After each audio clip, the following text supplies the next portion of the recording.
We engage in self-deception because self-deception serves an adaptive function within our psychology. From a psychological perspective, this behavior is not simply a weakness or a moral failing, but a mental strategy that serves to protect us from pain, reduce cognitive dissonance, and maintain the coherence of the self. Protection of the self. One of the main functions of self-deception is to protect self-esteem. People tend to see themselves as consistent, competent, and moral.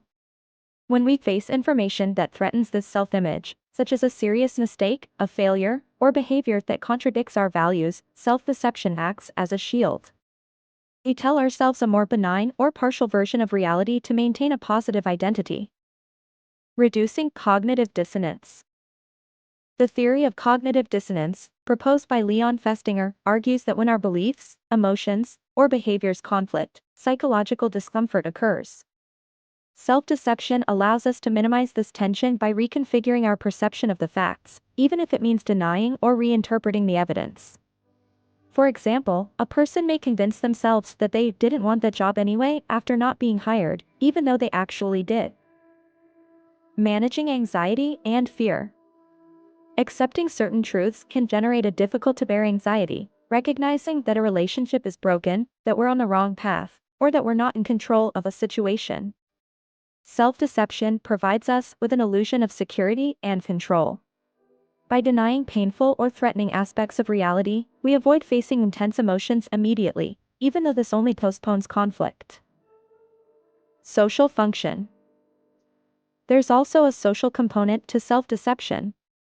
In some cases, believing our own lies makes us more convincing to others. This can be useful in contexts where appearing confident, strong, or convincing improves our chances of success or social acceptance. Cognitive economics. Our brains tend to look for shortcuts to avoid information overload and constant internal conflicts. Accepting simple, self-indulgent narratives is cognitively more efficient than facing the complexity of our contradictions. Self-deception, in that sense, is a form of mental economy. Self-deception is a common human strategy and, in many cases, unavoidable. Although it can lead to poor decisions or evasion of responsibility, it also serves protective psychological functions. The key is not to eliminate self-deception completely, but to recognize it when it occurs, understand why we do it, and learn to confront reality with greater courage and compassion toward ourselves. Subscribe to continue watching your psychology channel.